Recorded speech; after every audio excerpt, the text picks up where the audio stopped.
In the centuries I have been the High King. Our enemies have thought us weak. Cowards, hiding in the deepest, darkest places.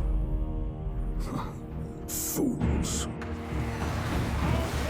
In the depths of the everlasting realm, where ancient halls echo with the clanging of hammers and the grinding of gears, the dwarfs of the Karaz Ankor keep their most sacred tome, the Great Book of Grudges.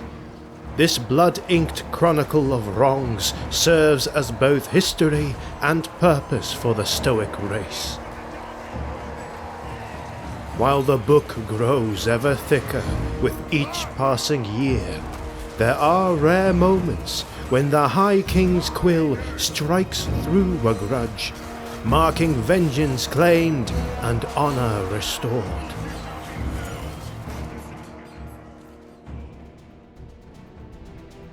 Before we dive deeper into the acts of vengeance of the dwarfs, let's take a moment to talk about today's sponsor, Fist Out, a fantasy card battle game that blends deep strategy, fast-paced combat, and endless customization to keep every match fresh and exciting. In Fist Out, you step into the role of a powerful lord, assembling a deck of mighty warriors drawn from 7 different races, each with their own abilities and strengths. With nearly 300 unique cards, the possibilities for deck building are endless. You can combine angels with demons, pair mythological legends with unexpected allies, and experiment with new synergies and strategies to dominate the battlefield. With dynamic equipment systems, powerful hero abilities, and ever-changing enemy lineups, no two fights are ever the same. Whether you're conquering PvE dungeons, facing off against rival lords in PvP, or teaming up to take down massive world bosses, there's always a new challenge waiting. And the best part? Fist Out is completely free to play on iOS and Android. Download it today using my link in the description, or scan the QR code on screen if you're watching on a PC. Plus, as a bonus for downloading the game through my link, you instantly unlock a $20 starter pack, packed with in-game rewards to help you build your ultimate deck. So if you're looking for a game that combines quick battles, deep strategy, and non-stop action, give Fist Out a try today for free.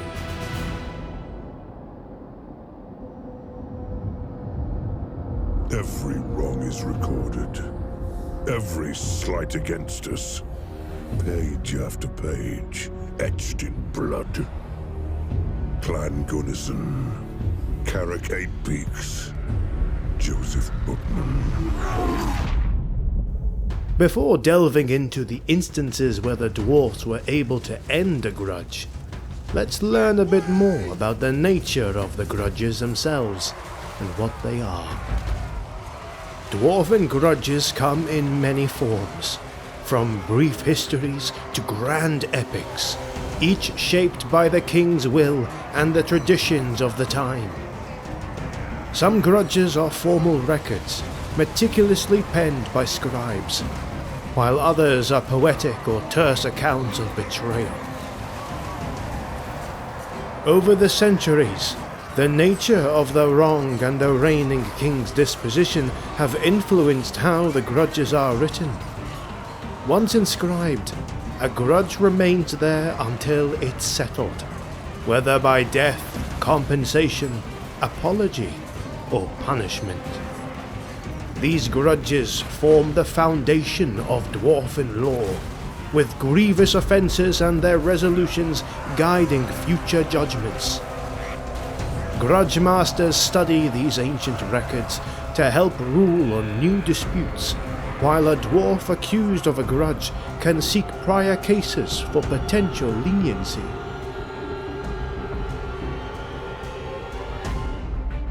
Over many centuries, the grudges catalogued by past kings and their councils have laid the groundwork for dwarfen law. Older, far-reaching grievances often serve as benchmarks in current disputes, guiding grudge masters in their rulings. Likewise, a dwarf facing a pending grudge may seek counsel from his own grudge master, who studies similar precedents to potentially reduce his penalty. That is, if the offense allows any room for mercy. While a grudge still stands, it is a burden to be carried by the king. Our beards are long. We remember the wrongs caused. An unavenged wrong that the dwarfs believe will weigh him down and be used in judgment against him come the time of his passing into the halls of the ancestors.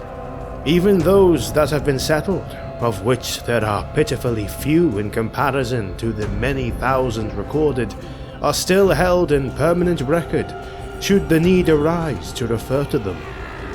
Grudges can also be recorded against a person after their death. In this regard, the descendants of the recorded transgressor are liable for making amends. A dwarf so grudged against will carry his grudges in the halls of the ancestors until suitable reparation is made, and will be so weighed down by the grudge that he will not be able to sit at Grumney's table. So, join me now as we delve into tales of honor and deceit, of war and betrayal, of craftsmanship and blood. Here we recount 5 such instances when the axes of the dwarfs rang true and their foes fell before their unrelenting fury.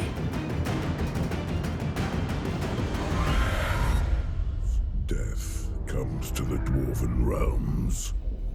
One of the most satisfying yet tragic events in the history of the dwarfs was when vengeance on the Skaven warlord Queek Headtaker was finally enacted. The grudge against Queek Headtaker was settled during the End Times, the apocalyptic period in Warhammer Fantasy that ended the kingdom of the dwarfs and the world that was entirely. In the year 2527 of the Imperial calendar, High King Thorgrim Grudgebearer personally avenged this long-standing grudge against the infamous Skaven warlord. During these tumultuous times, Queek set forth to lay siege to Karaz Ankor, the ever-peak of the dwarfs, abandoning Karak 8 Peaks as he pulled every warrior he could for the forthcoming battle. The Headtaker led the charge alongside other notable Skaven leaders in a massive and horrific horde that drowned the mountains, tunnels and halls in a Skaven tide of unprecedented size.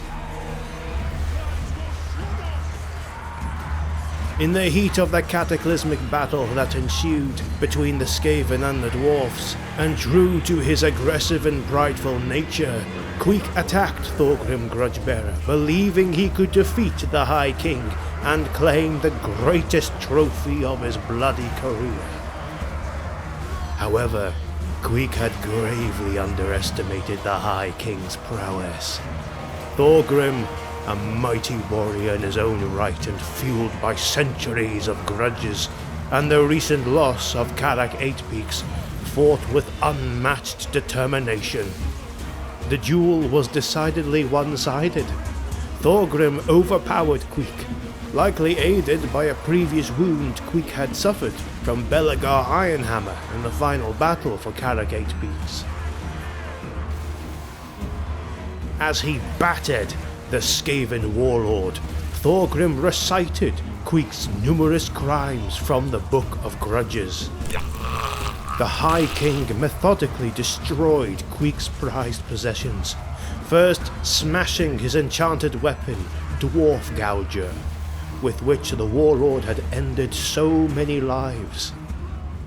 Then the High King proceeded to cut away his trophy rack of skulls and trophies, finally putting them to rest. Trapped in Thorgrim's unyielding grip, Queek thrashed wildly and grasped for air as the Dwarf King bellowed the list of ancient grudges held against the warlord. Still, the Skaven warlord clawed at his foe, even as his own claws tore and bled on the king's impenetrable armor.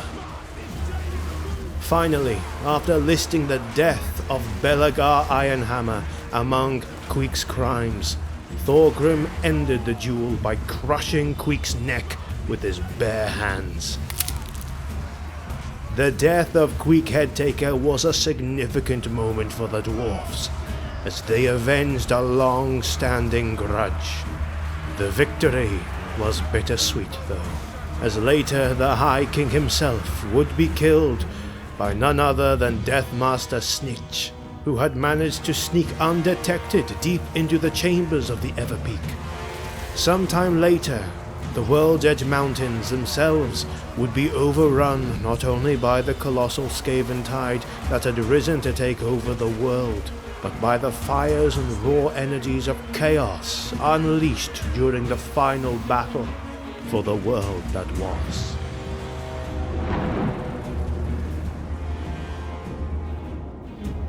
Oh, dragons.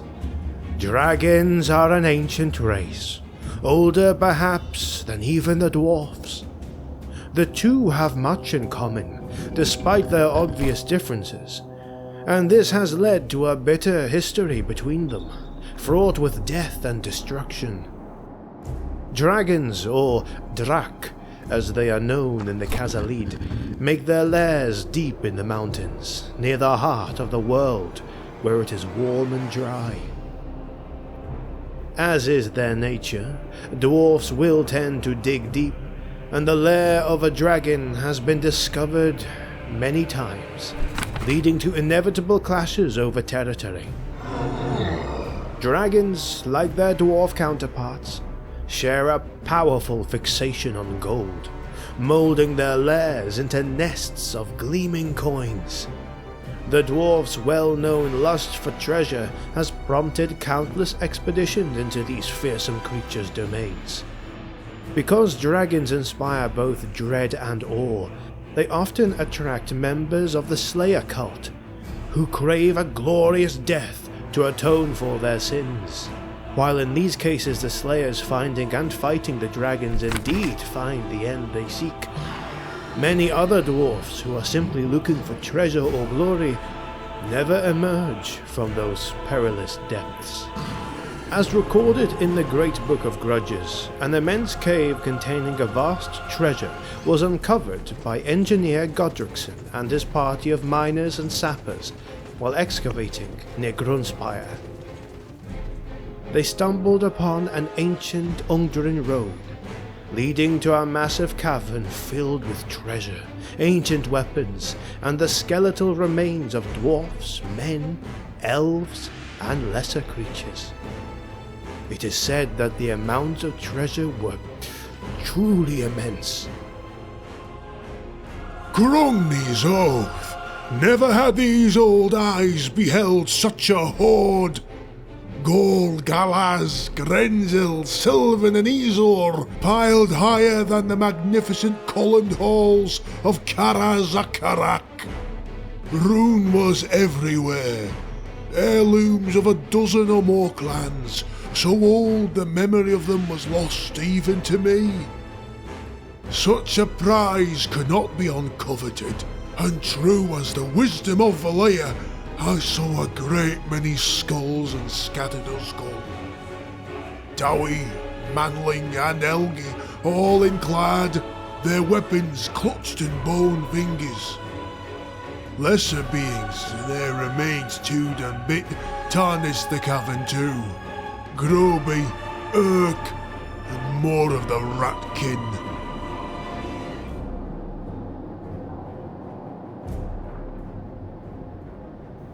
The description suggests that this was once the lair of a great dragon, likely Mordrak, evident from the hoarded gold, claw-marked crags and gnawed bones.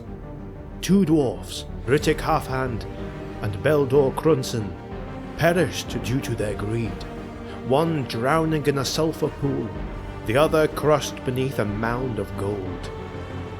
Overcoming their own gold lust, Godrickson and his party explored the remainder of the cave with caution, fighting the urge to jump into the overwhelming amount of treasure. Recognizing the site's significance, Godrickson and his party withdrew to bring the news back, understanding that they had found something of immense historical and strategic importance. What's next is the saga of Kurik Kangar, who took the Slayer's oath and swore to avenge the death of his thane and father by slaying the beast. Before his departure, he was joined by Dwarfs of the Flinthand clan. Also, he was given the legendary axe called Drakas Treng, which means Slayer of Dragons, taken from long sealed vaults but reopened for the upcoming expedition into the Dragon's Lair. I see beside me brave dwarfen hearts. Such courage will imbue my rune helm. This is the day to strike many grudges from the Great Book. And so did Kurik, son of Jurek, reach the nest of great beast Mordrak. With Drakas Treng in hand and the wards of Great Grimnir as his clad, did the Slayer step before the Drak's terrible glare. Grimnir's war cry in his mouth, his fellow Slayers at his side, Kurik did charge the beast without an ounce of fear in his heart. A gout of fire, thick and hot like mountain's blood, and 2 Slayers fell. A third to the swipe of a mighty claw. A 4th swallowed whole into the sulphurous pit within the beast, till only Kurik remained. Drakas Treng flashed, its wicked edge promising blood and pain as it carved a slab of dragon scale. The beast roared with anger and sought to smite the Slayer with its barbed tail, but Kurik was its equal. Cunning was this warrior, as well as brave. Planting his feet at the beast's ill-favoured side, where the axe of Bori had ruined its eye, he raised wing and forelimb. Enraged, the beast cast another sheet of searing flame all around it, and Kurik would have been slain were it not for the dragon scale he had hewn. Taking up the creature's hide and hefting it as a shield, did Kurik endure the Drak's hellish breath. Into the inferno did Kurik stride, and when the dark pit of its remaining eye loomed large, Drakas Treng spoke again, cleaving down upon its nostril. So torn, Mordrak could no longer spit flame and death, and so it was that Slayer and Beast fought, axe, tooth, and claw, atop the highest peak of lustrous gold. There upon the peak did the battle rage for 3 days and 3 nights, until finally, body broken, cut and smashed, did Kurik strike his last. Mordrak, bleeding, great patches of scales ripped from its hide, did prepare to deliver Kurik's final doom, and by so doing, the fulfillment of his father's oath. But as the blow was about to fall, the Slayer cried out. Thunder answered his call. Casks of gunpowder, carefully placed by engineers of old, the beast only had eyes for slaughter and not to caution nor wisdom, did wage with fuses lit. By the will of Grungni did the cavern fall, always in and out, buried beneath the weight of the mountain. And so was the beast Mordrak forever entombed, Kurik with it, in Drakas Treng.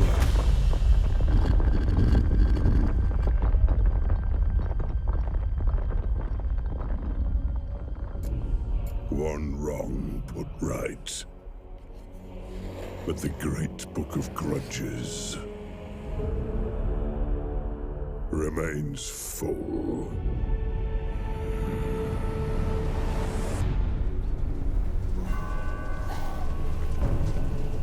The vampire count, known as Konrad von Karstein, was driven by an insatiable thirst for blood and a deep-seated insanity that made him unpredictable and extremely dangerous.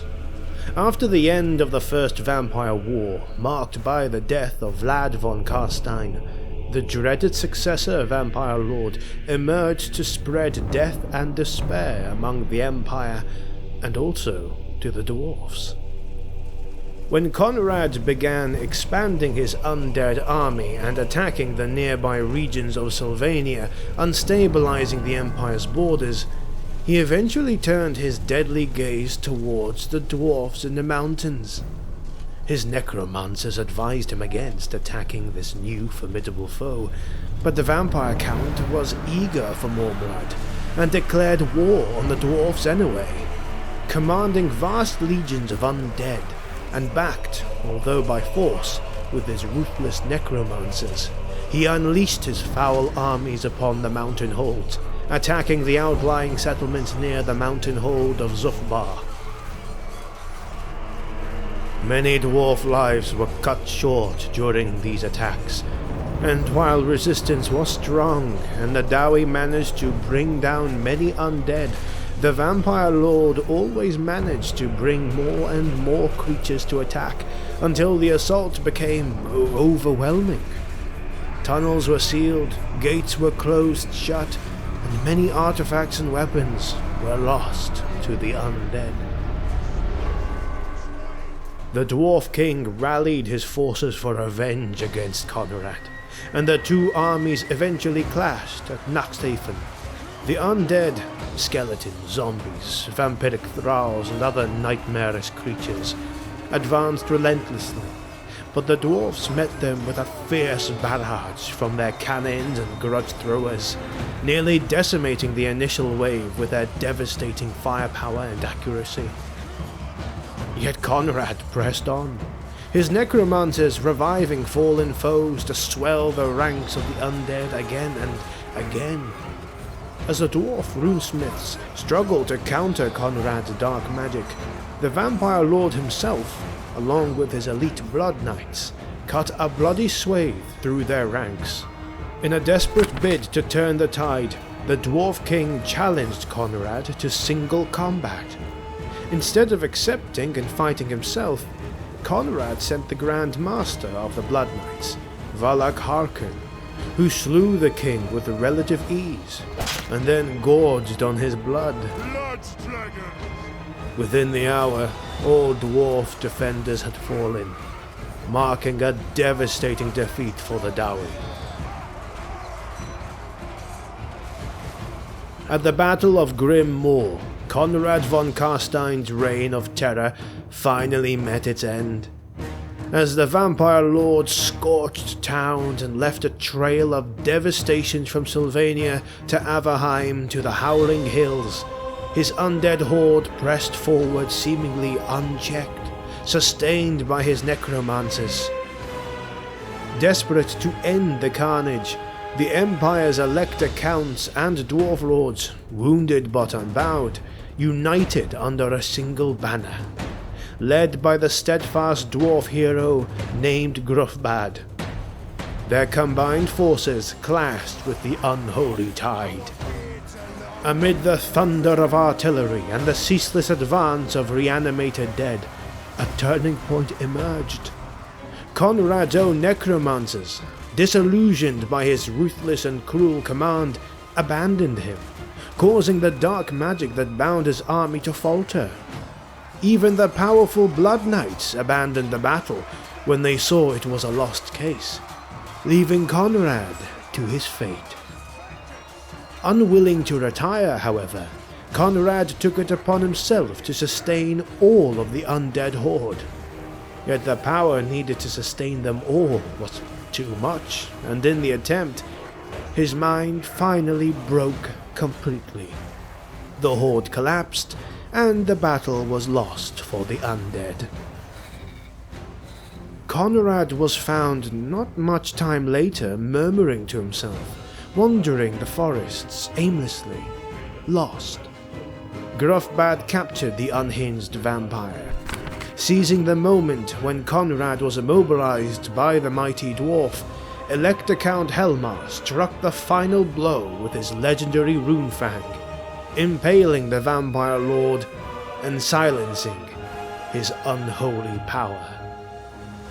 With Conrad's death, a heavy grudge was finally put to rest, marking the end of the Second Vampire War and restoring a fragile peace.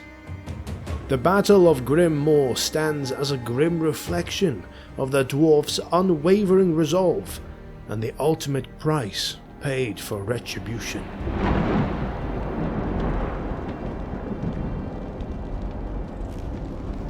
No less than 4 tunnels had collapsed, several veins of rich ore were lost, and 5 dwarfs lay dead at Grunspire, where some sort of attack against the dwarfs happened. The names of the 5 dead dwarfs were Kruggy Svengeld, Dorky Badrikson, Volkin Kaki, Drenk Fikison, and Jorik Varnskan. Initially, the attack was blamed on Clan Threxim and Prospector Svenglen, who then wrote a counter-grudge against their accusers. But when engineers and a throng of ironbreakers went into the tunnels and made a proper investigation of the incident, it was proved that the tunnels had collapsed due to aggressive gnawing. The grudge that was set against the clan was removed, and then a new one was set against the Skaven, the clear instigators of the collapse of the Grunspire tunnels. Sometime later, Ungaz Ironhammer, a renowned Ironbeard of the Ironhammer clan, led a group of ironbreakers and warriors into the recently reopened tunnels of Grunspire. Below, they discovered a vile horde of rat men scurrying in the caverns, feasting on fungal rot. What followed was a brutal battle, as even more of the filthy ratkins swarmed from hidden tunnels nearby. Badrick Stoneheart, alongside his clan's tunnel fighters, managed to slay over 30 of the vermin, pushing them back with broad shields and heavy mattocks. However, tragedy struck when Badrick fell in the middle of a reload, slain by a desperate attack from the rat men. His sacrifice was honoured. 50 rat tails were counted as tribute for his memory after the battle in the dark tunnels. In total, Ungaz personally felled 13 of the wretched creatures, bringing the total tally of rat tails to 63. But the cost was high. 3 more warriors lost their lives in the fight.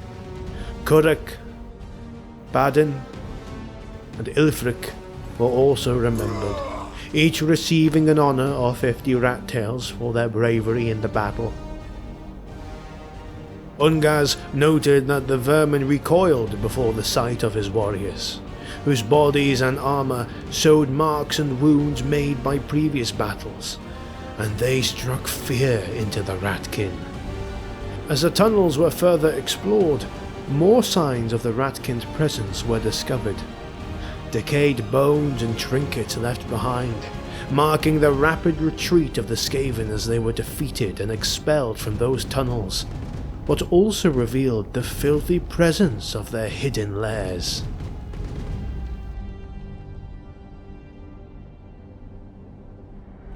The Urgs must pay. Let them come.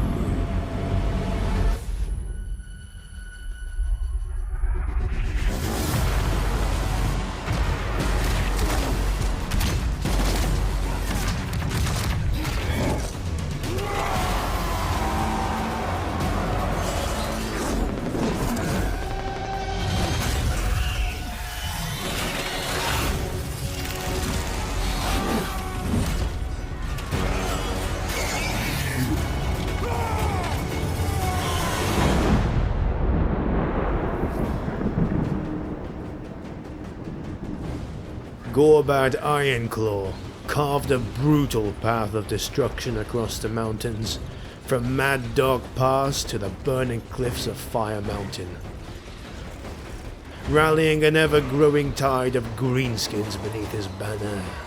His warband clashed with the dwarves time and again, for unlike the weaker tribes that bent the knee and joined his war, the sons of Grungni would not yield, and would rather die fighting. Every battle was a bloody, grinding war of attrition, but even dwarfen resilience had its limits. All in all, Gorbad Ironclaw proved to be a formidable foe, a greenskin like no other before him. Where other war bosses used raw strength and brutality, Gorbad used cunning too to outmaneuver foes and ambushes to cripple their attacks. One by one, ancient dwarf holds fell, their once proud halls reduced to ruin. The dead lay where they fell, their tombs defiled, their heirlooms looted. Temples to the ancestor gods were desecrated, their sacred runestones shattered beneath crude orcish idols. So vast and brutal was this new war that what survivors remained retreated deep into the mountains, sealing their gates and leaving their lost holds to the tide of green. It was a wound that could not be ignored, a grudge carved deep into the Great Book of Grudges, awaiting vengeance. We stood, axe in hand, shoulder to shoulder, as we always have. We held the gates, we held the tunnels, we held until our beards were soaked in the blood of our kin. But Gorbad's horde was unlike any other. Endless, merciless, a tide of green that drowned hold after hold. For every orc we cut down, a dozen more took its place. Our halls, once filled with laughter and the ringing of anvils, became tombs. Our temples defiled, our runestones shattered beneath their filth. We fought until there was naught left to fight for but our own survival. And so, for the first time in living memory, we did what no Dowie should ever have to do. We turned our backs on our own homes. We sealed the gates, swallowed our pride, and let the storm pass. But make no mistake, lad, a grudge that deep does not fade. We do not forget. We do not forgive. And when the time comes, we will make the Greenskins pay for every stone they have defiled. After the dwarfs sealed their gates, Gorbad turned his attention to the rich lands of the Empire, beginning a bloody campaign in which the Moot was defiled, along with the city of Averheim and many territories in the province of Avalind. Solend was also obliterated, trampled to the ground and burned by the massive horde of greenskins that rampaged through the lands. Eventually, Gorbad War reached Altdorf, the very capital of the Empire, and it was there where it finally stopped. After the siege, most of the greenskin tribes dispersed, leaving Gorbad with a fraction of his power. The remnants of Gorbad Ironclaw's once mighty war met their doom at the foot of a blood-stained peak south of Blackfire Pass. There, the then High King of Karaz Ankor gathered a host of battle-hardened warriors, each bearing the weight of vengeance for the devastation wrought upon their kin. Their banners stood firm against the howling greenskin horde, and the air was thick with the acrid scent of blood and steel. As the battle raged, Gorbad fought with the fury of a beast cornered, hacking through ranks of ironclad dwarfs with relentless brutality. Yet, for all his strength and cunning, his war was crumbling around him. Dwarfen shields locked tight, axes fell like the strokes of a vengeful god, and by dusk, the orc warlord stood alone, surrounded, wounded, and with no path of escape. His fate remained shrouded in uncertainty, for no dwarf who fought that day ever spoke of how it truly ended. Even now, Gorbad's name lingers in legend, Unlike most of his brutish kin, he was more than just muscle and rage. He had a mind sharpened by war, a ruthless cunning that set him apart from lesser warlords. But in the end, not even the greatest of orcs could escape the reckoning of the dwarfs. His name may be remembered, but his grudge was settled in blood. The dwarfs are a people of stone and steel, as unyielding as the mountains they call home. But even stone can crack, and when it does, the break is not easily mended. A grudge carved into the Great Book is more than mere record-keeping. It is a vow, an oath of vengeance that will be honored no matter how long it takes. For the Dawi, time is no barrier. If a dwarf cannot settle a grudge, his son will take it up, and his son after him, until justice is done. No wrong is forgotten, no slight is forgiven, and no debt remains unpaid. These were but a few of the many grudges that have shaped dwarfen history, but there are countless more, each one etched into memory with blood and steel. Which great grudges do you think deserves a place on this list? Let us know in the comments below. We thank you for watching, and we'll see you on the next lore video.